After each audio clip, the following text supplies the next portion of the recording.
الله وبركاته. إن الحمد لله نحمده ونستعينه ونستغفره ونعوذ بالله من شرور أنفسنا وسيئات أعمالنا. من يهده الله فلا مضل له ومن يضلل فلا هادي له وأشهد أن لا إله إلا الله وحده لا شريك له وأشهد أن محمدا عبده ورسوله. يا أيها الذين آمنوا اتقوا الله حق تقاته ولا تموتن إلا وأنتم مسلمون. يا أيها الناس اتقوا ربكم الذي خلقكم من نفس واحدة وخلق منها زوجها وبث منهما رجالا كثيرا ونساء واتقوا الله الذي تساءلون به والأرحام إن الله كان عليكم رقيبا. يا أيها الذين آمنوا اتقوا الله وقولوا قولا سديدا يصلح لكم أعمالكم ويغفر لكم ذنوبكم ومن يطع الله ورسوله فقد فاز فوزا عظيما. أما بعد فإن أصدق الحديث كتاب الله وخير الهدي هدي محمد صلى الله عليه وسلم وشر الأمور محدثاتها وكل محدثة بدعة وكل بدعة ضلالة وكل ضلالة في النار. Bapak-bapak, ibu-ibu rahimakumullah, alhamdulillah kita bisa melanjutkan kajian kita dan sekarang bab Adab Silaturrahim. Adab-adab dan tuntunan-tuntunan yang berkaitan dengan silaturrahim. Silaturrahim artinya menyambung, mengeratkan kekerabatan. Silaturrahim di dalam Islam itu apabila ada hubungan darah. Kalau enggak ada hubungan darah itu bukan silaturrahim tapi ukhuwah. Ukhuwah. Di dalam Islam bahasanya seperti itu. Jadi kalau di bahasa Indonesia itu artinya berubah. Kalau di Indonesia itu silaturrahim itu adalah unjung-unjung. Iya. Unjung-unjung. Unjung-unjung dan akrab dan sering itu silaturahim. Oh, dulu saya sama dia silaturahimnya kuat, setelah itu pindah kerja terus sudah putus. Maksudnya sudah tidak pernah unjung-unjung. Nah itu. Dan pemahaman silaturahim dan silaturahmi dianggap beda itu karena tidak ngerti bahasa Arab. Jadi silaturahim itu bahasa Arab tulisannya silatun, itu shad lam sama ta, silatun. Nah, karena tun di sini itu sambung ke ar-rahim, ar-rahimi, ar-rahimi, jadi silaturrahimi. Gitu. Nah, jadi itu. Nah, dan aslinya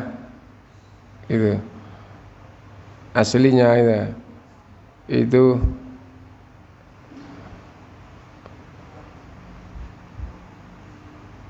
lengkapnya kalau diharokati semua itu seperti itu. Nah, kemudian kalau orang Arab mau baca Quran, mau baca hadis, mau ngomong biasa, itu huruf akhirnya itu disukun, diwaqaf, dimatikan. Baca Quran juga itu. Misalnya jadi imam terus baca surat Al-Fatihah. Alhamdulillahi rabbil alamina. Nunnya di fathah. Gitu. Ar-Rahmanir Rahimi. Mimnya di kasroh akhirnya. Tapi karena baca Quran, baca buku biasa, ngomong biasa itu setiap berhenti itu yang berharokat menjadi disukun, menjadi mati, namanya waqaf, berhenti.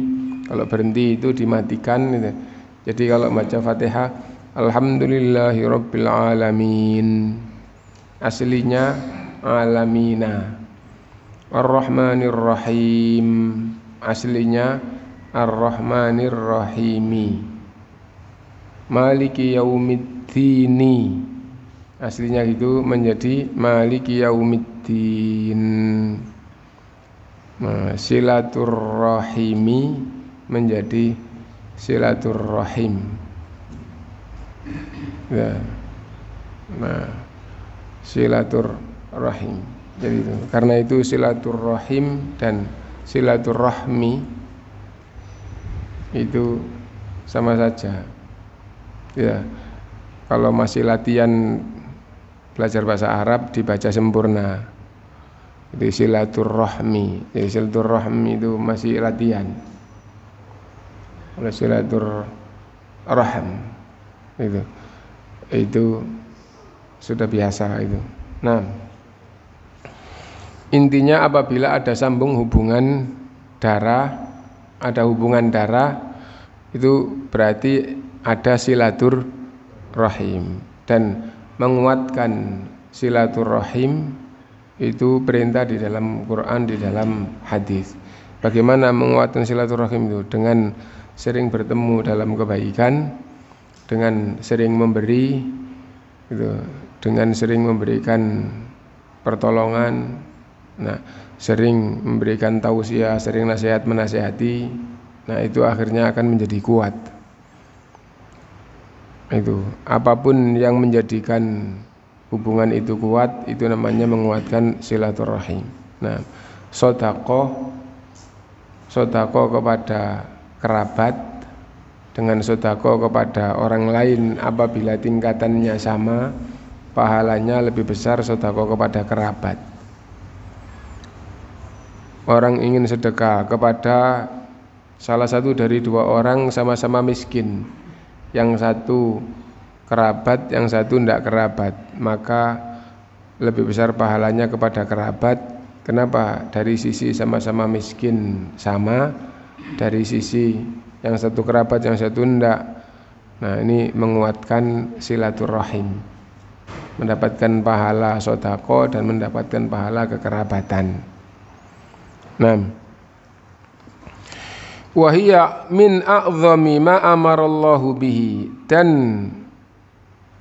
menguatkan hubungan kekerabatan itu di antara perintah Allah yang agung. Ya, di antara perintah Allah yang paling agung. Wa min akhtari ma nahallahu an tadyi'ihi, dan di antara larangan Allah yang paling agung adalah menyia-nyiakan hubungan kekerabatan. Bahkan yang memutus hubungan kekerabatan dimasukkan ke dalam neraka. Yang dimaksud memutus hubungan kekerabatan itu tidak mengakui dia sebagai kerabat. Nah, itu akan dimasukkan ke dalam neraka. Tidak berarti selama-lamanya. Kenapa? Siapapun yang punya iman itu tidak akan selama-lamanya di neraka. Tapi sebab untuk masuk neraka itu banyak. Karena itu orang yang beriman diperintah bertakwa kepada Allah. Tidak cukup beriman, ya ayyuhalladzina amanu taqullah, wahai orang yang beriman. Tidak cukup beriman, ittaqullah, bertakwalah kepada Allah. Nah, apa takwa kepada Allah itu? Jalankan perintah, jauhi larangan. Nah, jiwa itu akan jadi jiwa yang takwa kepada Allah. Nah, wa fil hadithi anna Rasulullah sallallahu alaihi wasallam qala innallaha khalaqal khalqa, sesungguhnya Allah menciptakan makhluk hatta idza faragha min khalqihi, sehingga tatkala sudah selesai qalatir rahimu, itu rahim itu berkata hadza maqamul a'idzi bika minal qati'ah, rahim ini adalah makom perlindungan kepadamu agar tidak putus. Qala na'am. Allah SWT menjawab, ya. Ama tardina an asila man wasolaka. Apa kamu wahai rahim ndak ridho jika aku menyambung siapa yang menyambungmu? Allah berfirman kepada rahim, apakah kamu ama tardina an asila man wasolaki, apa kamu ndak ridho jika aku menyambung siapapun yang menyambungmu? Wa aqta'a man qata'aki, dan aku putus siapa yang memutusmu. Qalat bala ya Rabb, rahim itu menjawab, ya ridho wahai Allah Subhanahu wa taala. Qala fahuwa lak, maka hak itu adalah untuk fahuwa laki, maka hak itu adalah untukmu. Qala Rasulullah sallallahu alaihi wasallam, lalu Rasulullah sallallahu alaihi wasallam bersabda, iqra'u in syi'tum, bacalah kalau kalian mau. Firman Allah SWT, fahal asaitum in tawallaitum an tufsidu fil ardi wa tuqatti'u arhamakum ulaika alladzina la'anahumullah fa asammahum wa a'ma absarahum. Maka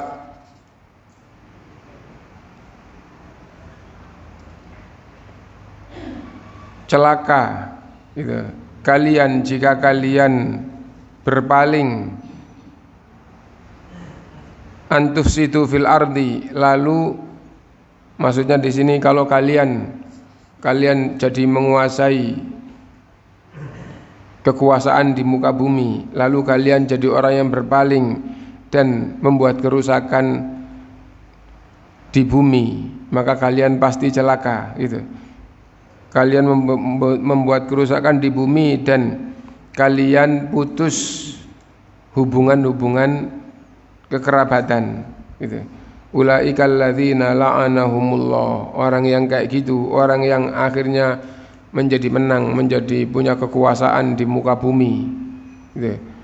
Jadi orang hebat, jadi orang besar, terus berpaling dari agama Allah, membuat kerusakan di muka bumi, tidak mengakui kerabatnya yang asalnya dia dari kampung, dari Badui, ini tidak diakui kerabatnya. Kenapa? Karena jadi pemimpin, jadi raja atau jadi apa.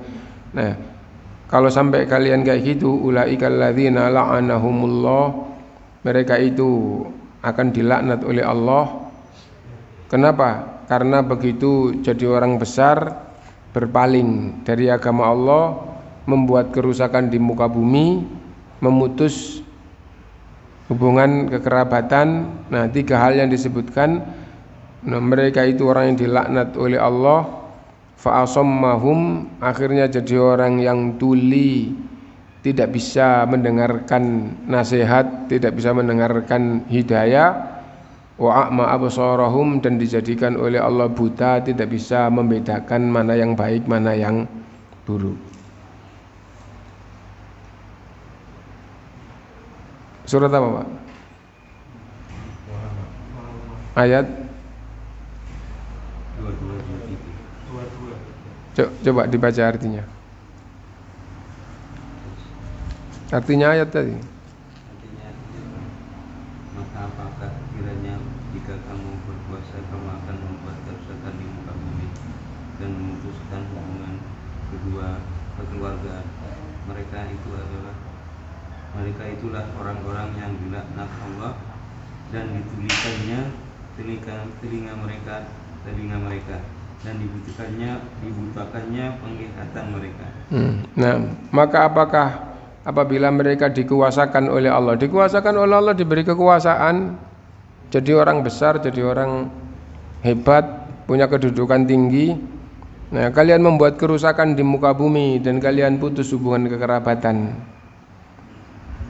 Kalau kalian kayak gitu, ulaikal ladzina la'anahumullah, mereka itu adalah orang-orang yang dilaknat oleh Allah. Fa'asammahum, maka ditulikan oleh Allah, ditulikan dari mendengarkan nasihat gak bisa masuk meskipun mereka dengar. Wa a'ma absarahum, dan dibutakan oleh Allah, dibutakan dari hidayah sehingga tidak bisa membedakan yang hak dan yang batil. Itu.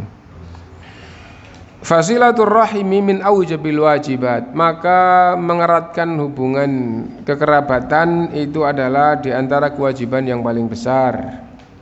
Wa qat'uha min akbaril kabair, dan memutus hubungan kekerabatan itu di antara dosa yang paling besar. Dan tadi itu makna memutus hubungan silaturahim itu adalah tidak mengakui sebagai keluarganya. Lah kalau seandainya tetap mengakui tapi tidak pernah ingat, ya, tidak pernah ingat. Nah itu. Nah maka itu seperti orang yang tidak mengakui. Dasarnya masih ada tapi praktiknya seperti orang yang tidak mengakui. Itu. Tidak pernah ingat. Dan kalau orang itu dalam pembahasan fitrah, kalau ingat, oh itu kerabat saya. Nah kalau kerabat saya, maka ada sesuatu yang dia manfaat, yang dia butuhkan, maka jiwa orang akan lebih cenderung kepadanya untuk ia berikan apa yang bermanfaat dibandingkan kepada orang lain. Nah itu. Nah, kalau dia punya kedudukan, punya pejabat, berarti nanti kalau ada kerjaan diberikan kepada kerabatnya. Nah gitu ya. Kalau ada kerjaan berarti diberikan kepada kerabatnya. Jawabannya iya, itu benar di dalam Islam. Yang penting itu hak dia. Yang penting itu hak dia. Loh kalau gitu, kalau dia jadi presiden atau jadi menteri, terus nanti bawahan-bawahannya lah kerabatnya semua, kalau gitu lah jadinya apa? Nepotisme, kan itu ya. Apabila itu hak dia, maka itu perintah di dalam Islam. Tapi apakah presiden itu punya hak untuk menjadikan anaknya atau saudaranya itu sebagai menteri? Nah itu yang jadi masalah. Apabila itu, yang pertama, apabila anaknya itu masuk di dalam jajaran yang berhak,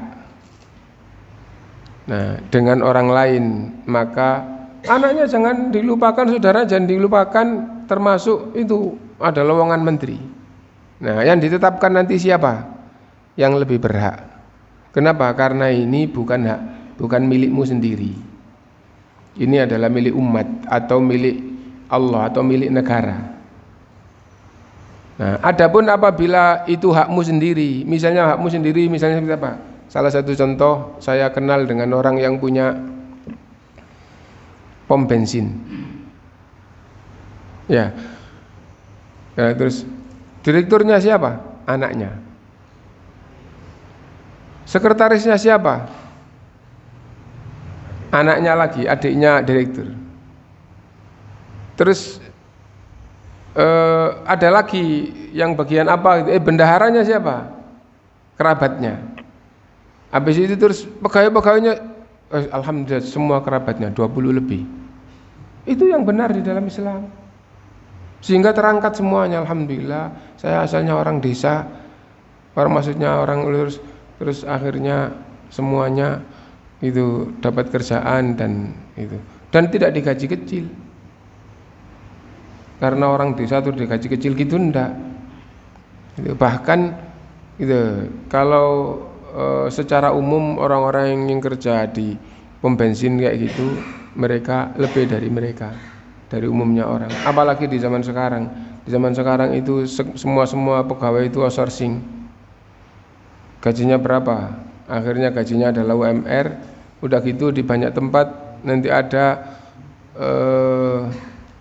istilahnya registrasi setiap 3 bulan, bayar 1 juta ya, ke lembaga outsourcing. Itu apabila kerjaan paling rendah sendiri mereka, kalau seandainya nyerahkannya itu juga UMR, maka perusahaan outsourcingnya, lembaga yang menghimpun outsourcing itu kan nggak dapat apa-apa. Nah maka caranya mereka untuk mendapatkan itu akhirnya Tidak apa-apa, mereka daftar bayar. Nanti mereka sudah dapat kerjaan, gajinya diberikan semuanya, tapi registrasi setiap 3 bulan. Jadi itu. Nah, terus ketat. Kalau kamu sampai melanggar, kamu dipecat, banyak yang ngantri. Oh, jadi kerasnya kayak gitu. Kalau sudah sekian tahun pecat pun tidak dapat apa-apa. Kenapa? Karena outsourcing kayak gitu. Ini itu kesalahan sistem. Dan itu berubahnya setelah itu Orde Baru dan beberapa tahun. Ya, terus akhirnya ada kayak gitu. Dulu tidak ada kayak gitu. Nah, gitu. Nah, kayak gitu. Kalau rakyat ini semakin baik, gitu, maka pemerintah akan semakin baik. Kalau rakyat itu jelek, maka pemerintah itu akan dijadikan oleh Allah seperti rakyatnya. Rakyatnya juga rakyatnya jelek, pemimpinnya juga jelek. Nah, karena itu bagi rakyat bagaimana supaya bisa baik? Jadilah baik, Allah akan menjadikan pemimpin kalian yang baik. Dan baik itu adalah dengan memperbaiki agama, dan agama itu keyakinan, ibadah, dan muamalah. Nah, karena itu kebaikan itu adalah dengan cara mengajarkan agama yang baik. Dan tidak ada agama yang baik kecuali agama Allah SWT yang mengajarkan tidak boleh menipu, tidak boleh membohongi. Kepingin mendapat maslahat, ikhtiar dan doa. Ihris ala ma yanfa'uka wasta'in billah. Upayakan semaksimal mungkin yang bermanfaat untukmu, itu ikhtiar. Wasta'in billah, sertai upaya maksimal itu dengan mohon pertolongan kepada Allah, itu doa. Jadi ajaran Islam itu kayak gitu. Nah, itu. Nah, dan muamalah yang baik. Wa qad rabbuka alla ta'budu illa iyyahu wa bil walidaini ihsana wa bidzil qurba. Allah telah menetapkan itu bahwa harus mau ibadah dan hanya kepada Allah. Satu. Yang kedua, wabil walidaini ihsana, dan Allah juga menetapkan harus baik pada kedua orang tua. Nah, kalau semua orang baik pada orang tua, nah maka kehidupan rumah tangga akan baik. Wabidzil qurba, dan kepada kerabat, ini silaturahim. Dan kepada kerabat harus baik. Oh, itu kerabatnya Anda punya kerjaan, dikasih kerjaan. Gitu. Nah, kalau sudah kayak gitu, gitu, maka nasihat itu didengar. Oh, saya dikasih kerjaan dia, gitu, dari Allah SWT, tapi lewat dia. Kalau enggak dikasih kerjaan dia, sulit kerja, apalagi di zaman sekarang. Akhirnya, besok liburan kumpul di rumah, ngapain? Ya, tasyakuran. Tapi tasyakuran apa? Makan-makan kecil, gitu. Tapi ada taklim di rumahnya. Nah, akhirnya gampang gitu, ngomong, dinasihati, akhirnya dengar. Tapi kalau jadi orang yang kaya, punya jabatan atau punya pemimpin, enggak pernah ingat sama kerabatnya, kamu doa kepada Allah sepertiga malam. Wah, pintar nasihat tapi enggak tahu, enggak ingat sama kerabat. Begitu kan nanti. Ya. Jadi nasihatnya tidak masuk. Iya, kamu sudah enak, kita melarat, gak bisa bangun. Nah, gitu. jadi ya itu. Nah, karena itu wabidzil qurba wal yatama wal masakin, dan juga harus baik pada anak yatim dan pada orang miskin. Wal jari dzil qurba wal jaril junubi, dan tetangga dekat dan bahkan tetangga jauh harus baik. Nah, jadi baik semuanya. Lah kalau setiap orang baik pada tetangganya, apa ada orang jelek? Tidak ada orang jelek. Kalau setiap orang baik kepada tetangganya, maka tidak ada orang jelek. Kenapa? Karena lah itu jelek karena dia nggak baik. Coba dia baik pada tetangganya dan tetangganya baik sama dia, ya, nggak baik semua. Nah, jadi ya itu. Nah, intinya bahwa diperintah untuk baik kepada kerabat. Wa qad wa'adallahu wa rasuluhu ala silatiha bil ajril azimi fil akhirah. Dan Allah SWT dan Rasulnya SAW dua-duanya menyampaikan janji pahala yang sangat besar di akhirat. Wa bil manfaati dunyawiyah al azimah, dan manfaat dunia juga yang agung, menyambung kekerabatan, manfaat dunia yang agung. Wa minal mahabbati fi qulubil khalqi, dan menjadikan hati orang itu senang, ya, menjadikan rasa senang, rasa cinta di hati sering, ya, kuat hubungannya, menjadikan rasa senang di hati.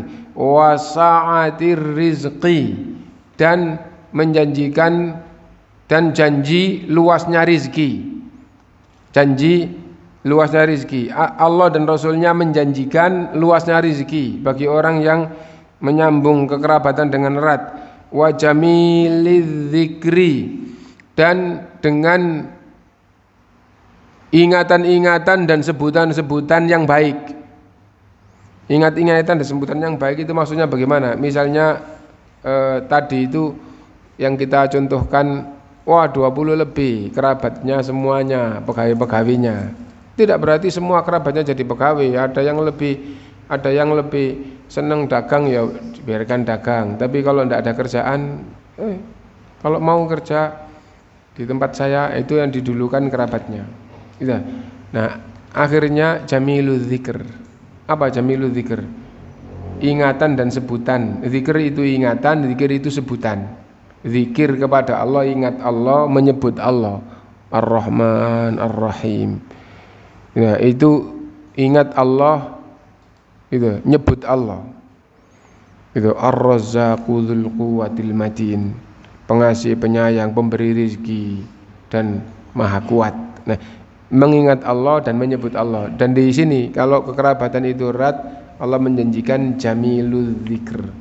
Gitu, ingatan dan sebutan sesama mereka dengan baik. Oh, itu paman saya itu yang ngasih kerjaan saya, dan banyak kerabat-kerabatnya dikasih kerjaan. Nah, itu. Nah, nanti ada apapun, kamu ngomong apa sama paman saya? Nah, jadi itu. Nah, kalau memang ada kesalahan, ingatkan. Nah, jadi artinya dia betul-betul membela. Kenapa? Karena dia ingat dengan baik dan dia menyebut dengan baik. Nah, dijanjikan oleh Allah jamilul dzikr. Tapi kalau itu kaya terus tidak ingat kerabatnya, maka nggak gampang ingat, dan kalau ingat tidak selalu ingat baik.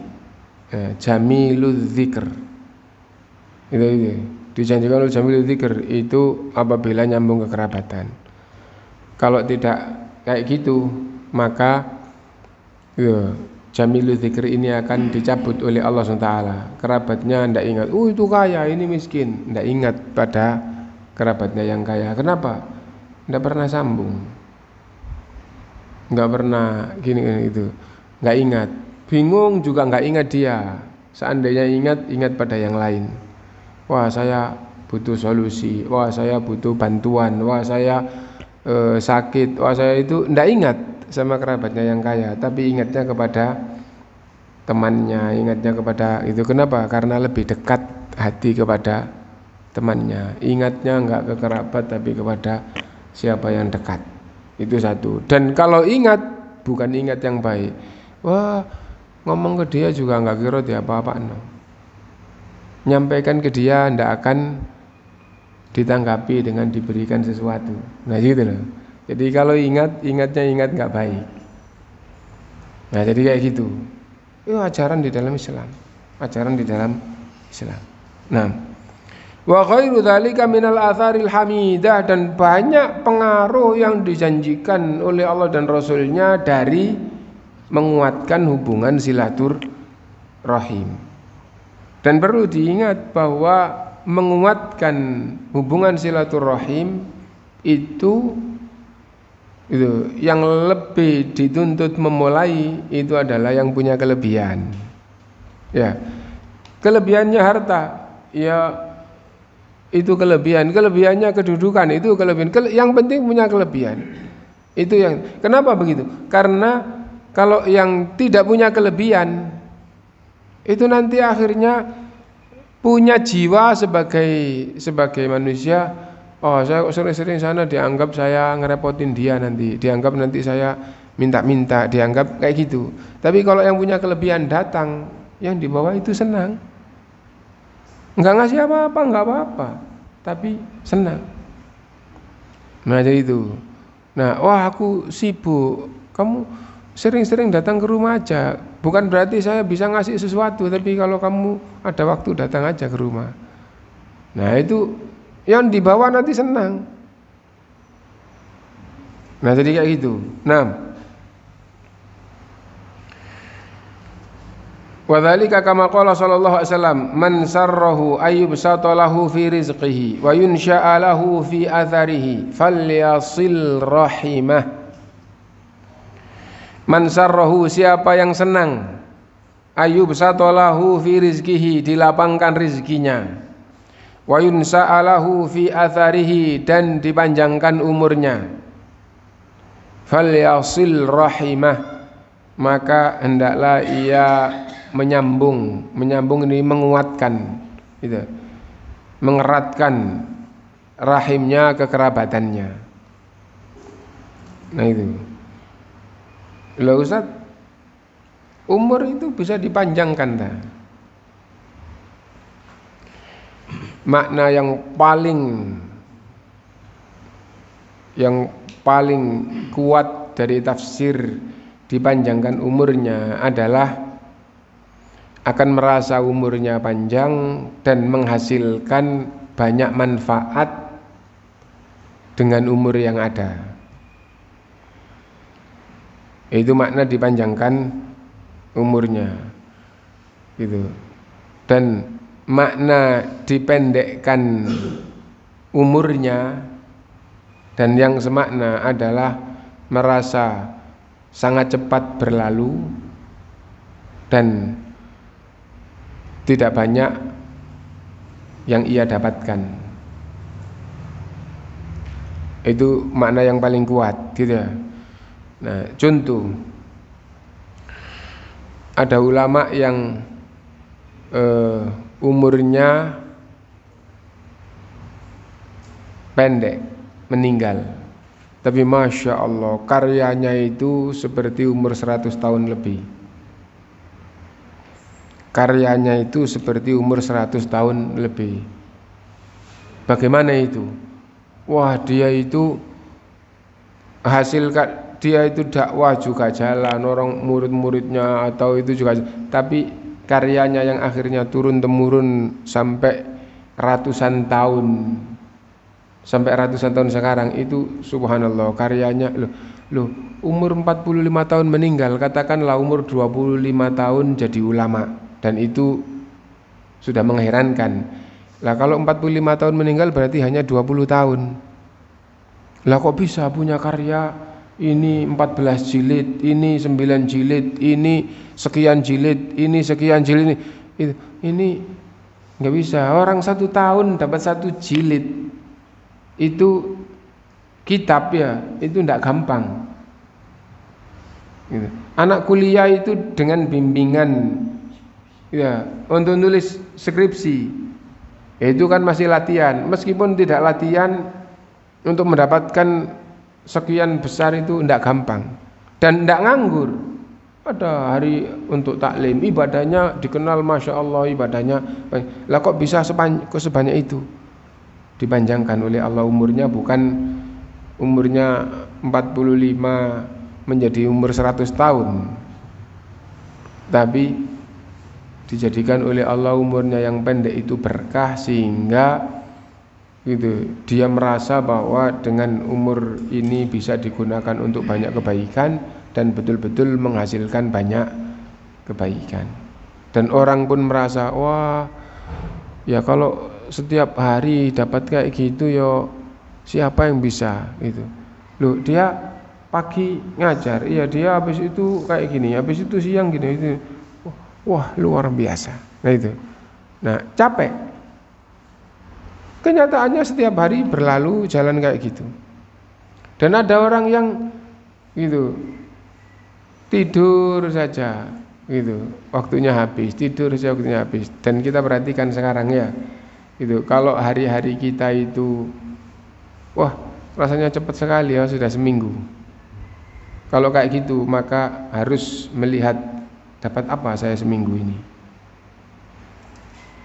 Nah jadi kayak gitu. Dapat apa saya seminggu ini? Nah jadi kayak gitu. Diperhatikan ya. Nah kalau mengalami hari-harinya tatkala mengalami itu rasanya waktu itu panjang, tapi setelah seminggu, setelah sebulan, cepat sekali ya sebulan. Nah itu alamat orang tidak baik. Ya, kalau waktu menjalani kehidupan sekarang pagi, sebentar lagi siang, sebentar lagi, wah waktu panjang, santai waktu masih panjang, gitu. Santai waktu masih banyak. Sekarang masih pagi terus nanti ini, gitu. Nah kayak gitu waktu menjalani, nanti begitu dapat seminggu, dapat sebulan, cepat sekali ya sebulan, cepat sekali ya 1 tahun. Itu alamat tidak baik dan itu beneran. Gitu. Itu alamat tidak baik. Orang yang baik itu ketika mengalami perjalanan waktunya, ya, ketika menjalani waktunya, wah gak cukup waktunya. Habis ini kayak gini, ini belum gak cukup. Nanti begitu datang teruskan lagi, gak cukup waktunya. Waktunya gak cukup. Loh sudah 3 hari gak cukup. Sudah itu. Nah sudah 5 hari gitu. Kerjaan masih banyak. Yang lalu ya ini alhamdulillah dapat tapi masih banyak kerjaan, waktunya tidak cukup. Nah itu alamat orang yang baik. Alamat orang yang baik.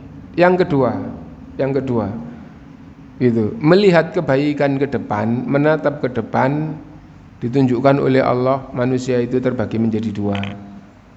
Jadi orang yang sudah punya tanda baik itu tergolong jadi 2, gitu ya.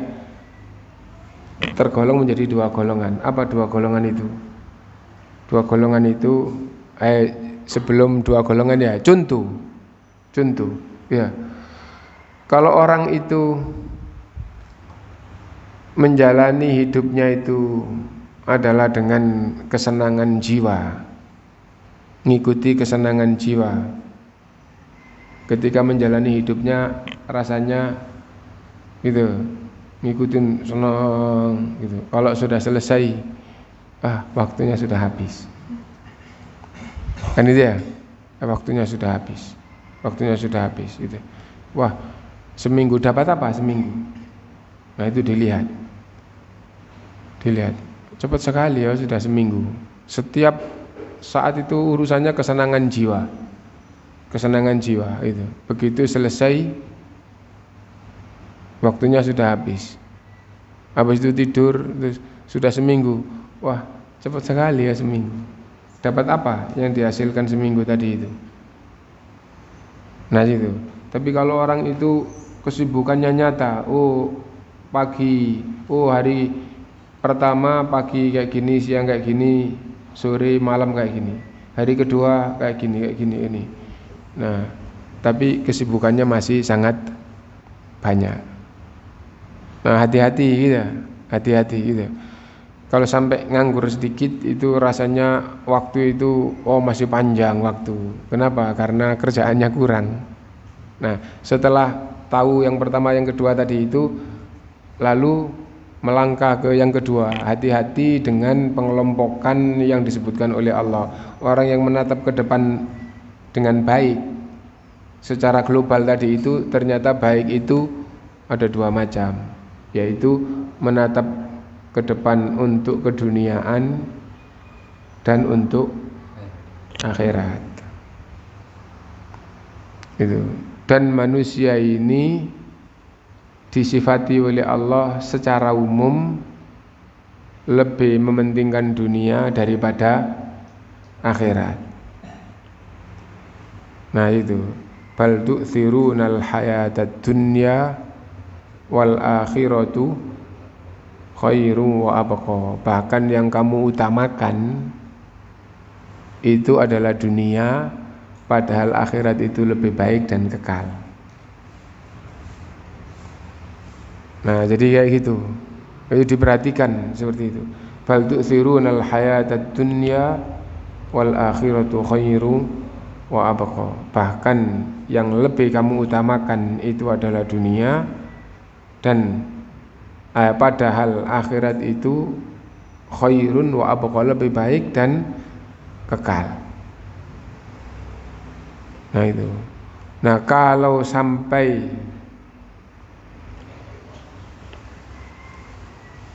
satu hal yang harus ia lakukan dan di hadapannya itu pilihan dunia akhirat, nggak bisa dua-duanya. Kalau sampai mengutamakan dunia daripada akhirat, ancamannya adalah neraka. Fa amma man tagha wa atharal hayatad dunya fa innal jahima hiyal ma'wa. Adapun orang yang melampaui batas dan lebih mementingkan dunia daripada akhirat, maka neraka jahim tempatnya. Wa amma man khafa maqama rabbih wa nahan nafsa 'anil hawa.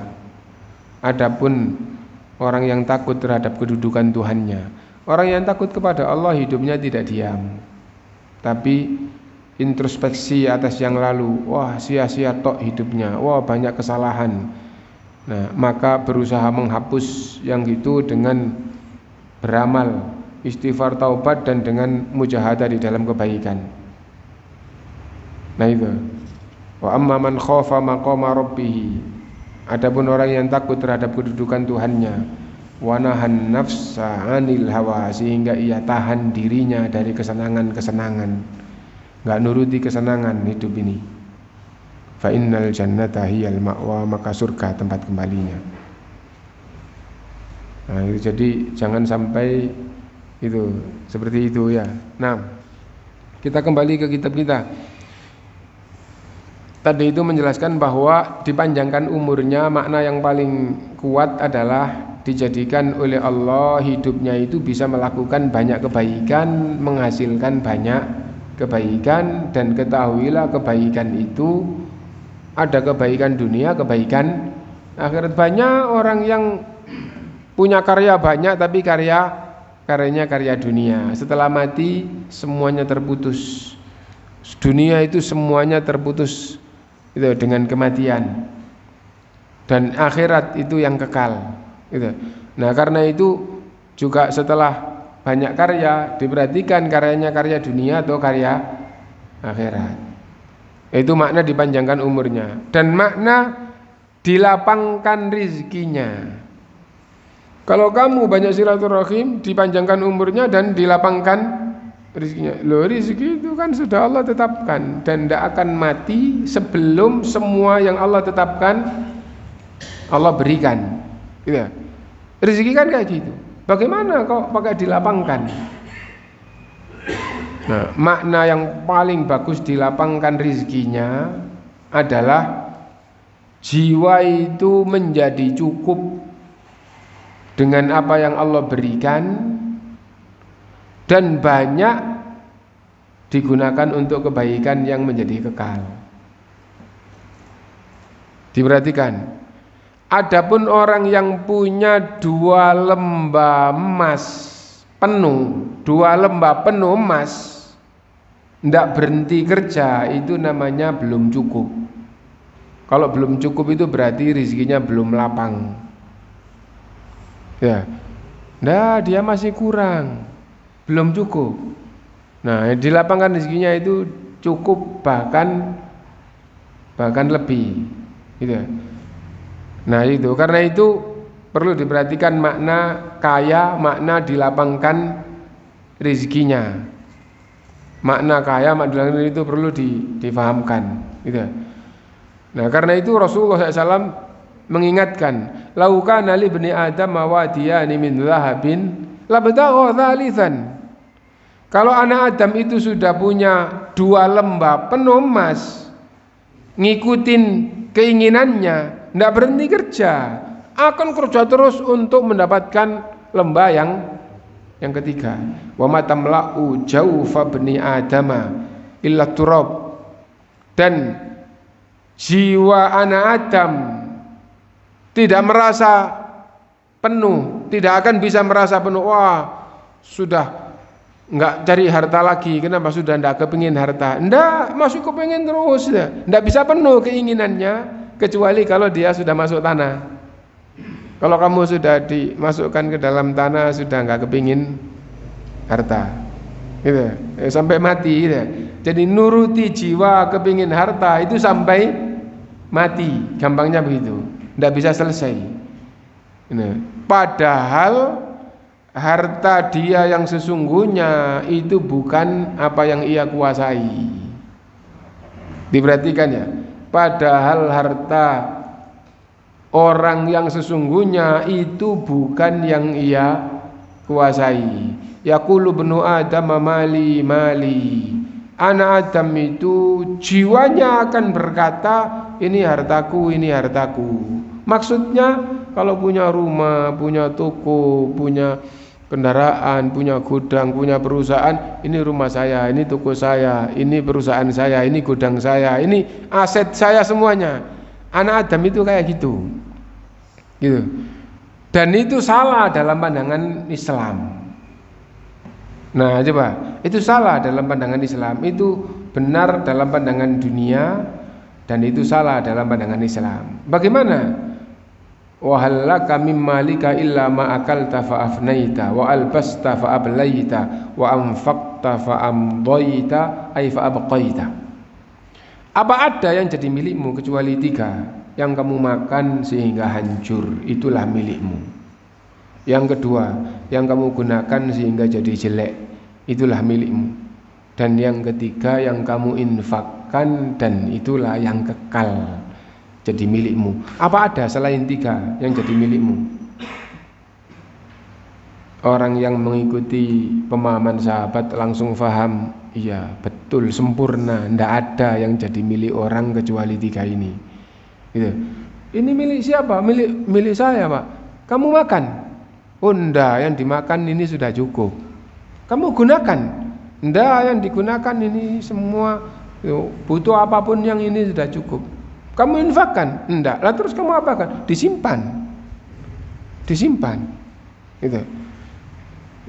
Baik disimpan tidak berarti dimasukkan laci. Ya. Tidak berarti dimasukkan laci. Kalau gudang enggak bisa dimasukkan laci. Kalau perusahaan enggak bisa dimasukkan laci. Ya. Jadi maksudnya ya tidak dimakan, tidak dipakai, tidak diinfakkan gitu. Nah, itu semuanya masuk dalam bab disimpan. Gitu. Nah, kamu makan? Enggak. Kamu pakai? Enggak. Di dunia enggak dimakan, enggak dipakai. Ya. Kamu infakkan? Juga enggak. Nanti mati di bawah. Enggak dibawa mati. Enggak dibawa mati. Nah, kalau gitu di dunia kamu dapat manfaat apa? Enggak dapat manfaat apa-apa di dunia. Di akhirat juga enggak dapat manfaat apa. Diwariskan, enggak ada dalil mewariskan mendapatkan pahala. Lah kalau gitu gimana? Itu punya anak 5, terus punya rumah 5, langsung kasihkan. Enak, rumah ini buat kamu, jadi diberikan ini bukan waris, ini diberikan apa. Kalau laki perempuan sama difahamkan, ya boh, yang laki-laki perempuan dikasih sama, oh iya Wak, enggak apa-apa, enggak ridho, berarti ridho semua, enggak apa-apa, boleh dibagikan. Itu sedekah orang tua kepada anak. Iya. Nah itu. Nah kalau anaknya kuliah gitu, terus nggak dikasih rumah sama bapaknya, harus berjuang. Nah kalau nanti nunggu dikasih bapak itu, kamu nanti malas, harus berjuang. Bahkan susah-susah dahulu, enak kemudian. Akhirnya anaknya kos, kontrak, yang kecil-kecil aja, yang itu. Nah, sambil kerja. Bapaknya kaya gitu kan. Kaya lah bapak, saya ya itu sama saja dengan anaknya orang miskin. Nggak gampang doakan orang tua. Ya, nggak gampang doakan orang tua. Tapi kalau orang tua itu terus ngawal itu ya, kamu kayak begini. Gitu. Oh, kamu kayak gini nih. Fasilitas dari orang tua. Jangan. Kalau semua kayak gitu, nanti orang tua jangan lupa salat malam berdoa kepada Allah. Salat malam berdoa kepada Allah, doakan orang tua, nggak pakai disuruh. Kalau model kayak gitu sulit untuk bangun malam, jangan lupa perhatian dengan salat 5 waktu. Orang tua didengar, nanti setelah salat doa kepada Allah. Wah, salat aja kalau nggak dipesan terus sama orang tua bisa-bisa. Nah, jadi kayak gitu. Nah, intinya bahwa tadi itu dilapangkan rezekinya kok sampai ke orang tua sama anak. Dilapangkan rezekinya itu maknanya adalah bukan yang dikuasai banyak, tapi dilapangkan rezekinya itu hatinya merasa cukup dengan apa yang Allah berikan. Bahkan kalau merasa lebih, merasa lebih dan lebihnya itu digunakan untuk akhirat. Wabtaghi fima atakallahu darul akhirah. Gunakan yang Allah berikan kepadamu itu untuk mencari akhirat. Lah dunia, wala tansa nasibaka minad dunya. Kamu jangan lalaikan dirimu dari urusan dunia. Kamu butuh ini tidak apa-apa, gunakan dan bersyukurlah kepada Allah. Gunakan untuk kebutuhan dan bersyukurlah kepada Allah. Makan yang enak dan bersyukurlah kepada Allah. Pakai dan bersyukurlah kepada Allah SWT. Nah, ada kelebihan. Itu tidak boleh berlebih-lebihan. Ada kelebihan, gunakan untuk mencari akhirat. Wabtaghi fima atakallahu darul akhirah. Nah itu. Lalu ada mubalik yang mengatakan dunia dan akhirat itu harus seimbang. Terus ayat itu dipakai itu salah. Ayat itu tidak menunjukkan seimbang. Ya, ayat itu bukan menunjukkan seimbang.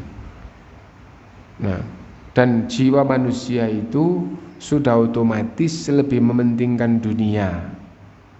Imannya lah yang akan mendorong jiwa berjuang untuk mementingkan akhirat. Diperhatikan bab ini ya. Karena itu yang mengatakan dunia akhirat harus seimbang, dunia dan agama harus, itu salah. Jiwa manusia itu sudah otomatis lebih mementingkan dunia. Nah itu, coba kalau tidak percaya, kalau kita sakit kepingin sembuh apa enggak? Kepingin sembuh. Ya. Orang yang dekat kepada Allah kalau sakit itu tidak kepingin sembuh. Bukan tidak senang sembuh, tapi tidak muncul dalam jiwa kepingin sembuh. Lah terus kalau sakit tidak kepingin sembuh, terus kepingin apa? Kepingin dengan sakit itu bersih dosanya, kepingin dapat pahala yang besar, kepingin diangkat derajatnya di sisi Allah. Dan itu bukan dibuat-buat, itu bukan dimuncul-munculkan, tapi jiwanya kayak gitu. Jiwanya kayak gitu. Lah berarti kita perlu memunculkan. Itu namanya berusaha. Tapi yang sudah jadi itu kayak begitu. Nah itu. Nah kalau masih kepingin sembuh itu tidak salah. Kenapa? Itu keduniaan yang dibolehkan oleh Allah. Gitu. Keduniaan yang dibolehkan oleh Allah. Sehat menghapuskan dosa apa enggak? Enggak, sakit menghapuskan dosa. Ya. Sehat dapat pahala apa enggak? Enggak. Gitu. Sakit dapat pahala. Maksudnya kalau dia rela dengan keadaan. Rela dengan keadaan. Oh, saya sakit ya, gimana lagi? Mau mengeluh juga sakit. Enggak mengeluh juga rela dengan keadaan. Dapat pahala, dihapuskan dosa. Gitu. Tidak ada sedikit pun yang menimpa orang Islam sakit, gitu. Bahkan kesandung. Di hadis yang lain bahkan keinjak duri, kecuali dia akan mendapatkan pahala dan terhapus dosanya seukuran dengan apa yang menimpa kepadanya apabila dia rela. Gitu. Ya sudah kesandung, mau marah ya sudah kesandung, mau ndak marah ya juga sudah kesandung ya. Nah itu akhirnya rela. Apalagi kalau itu melafadzkan kalimat yang disyariatkan, tambah lagi pahalanya. Nah jadi kayak gitu. Nah karena itu kalau seperti sahabat ya, hatinya katut, jiwanya katut dengan keadaan hati dan jiwanya, tapi karena imannya kuat sering menangis. Tapi kalau kita sering minta, sahabat begitu rezeki dimudahkan, ada yang setiap dapat belum dipakai, separuh langsung disedekahkan, yang separuh dibawa pulang, dan yang dibawa pulang nanti ada apa yang butuh untuk dikasihkan tetangga, dikasihkan masih dikasihkan gitu. Begitu itu masih menangis.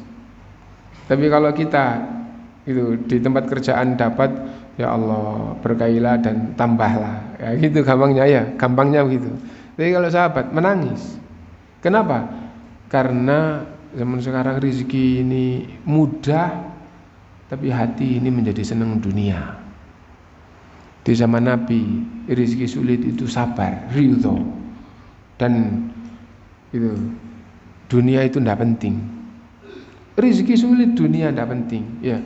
Rezeki sulit, makan kesulitan dan punya makanan banyak itu tidak merasa penting. Nah coba jiwa itu kayak gitu. Waktunya makan ya butuh makan, tapi pikiran itu kalau panennya bagus lah enak, tidak gitu pikirannya. Bagaimana tetap agamanya, itu sahabat. Dan hal yang kayak gini itu kalau kita sering baca, sering itu ternasihati. Meskipun nasihat itu masuknya sedikit, tapi kalau sedikit sering-sering alhamdulillah, paling tidak mudah-mudahan setiap nasihat itu masuk ada pahalanya. Nah kalau terus tidak dapat nasihat, maka waktu, tenaga dan pikiran semua nanti akan untuk dunia. Nah itu. Nah, dilapangkan rizkinya itu akhirnya jadi. Karena itu Rasulullah SAW bersabda, laisal ghina an kathratil aradi. Orang yang dikatakan kaya itu dalam Islam bukan orang yang banyak harta yang ia kuasai, enggak. Walakinnal ghina ghinan nafs. Akan tetapi kaya itu adalah jika jiwa merasa cukup. Alhamdulillah butuh apapun cukup ada. Alhamdulillah.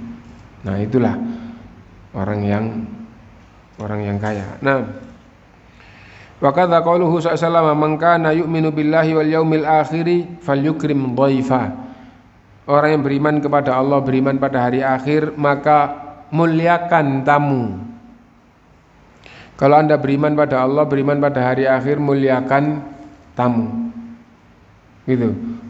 Nah, kalau ada tamu dimuliakan itu pahala yang besar, gitu. Dan harus diupayakan, gitu. Kenapa? Karena kita beda dengan orang Arab ya. Kalau orang Arab itu masya Allah itu kalau memuliakan tamu itu luar biasa. Ya. Itu maksudnya jiwa orang Arab dulu. Sampai di zaman sebelum Islam datang itu orang Arab itu dikenal kirat dhaif. Wah, kalau ada tamu itu dimuliakan. Nah itu jiwa. Kalau orang di daerah kita itu harus didorong. Ya. Wa man kana yu'minu billahi wal yaumil akhir falyasil rahimah. Dan siapa yang beriman pada Allah dan hari akhir, maka hendaklah ia menyambung kekerabatan. Wa yambaghi ta'allumu ba'dal adabil muta'alliqa bi silatir rahim. Dan orang Islam itu harus atau selayaknya mempelajari tuntunan-tuntunan yang berkaitan dengan silaturahim. Dan insya Allah mulai nomor 1 dan seterusnya akan kita baca yang akan datang. Itu tadi bagian awal sebelum memasuki adab pertama, adab kedua. Sebelum itu mukadimah yang dituliskan dan kita fahami bersama, mudah-mudahan bermanfaat untuk kita semuanya. Semoga semua kebaikan kita diterima dan dilipat gandakan oleh Allah SWT.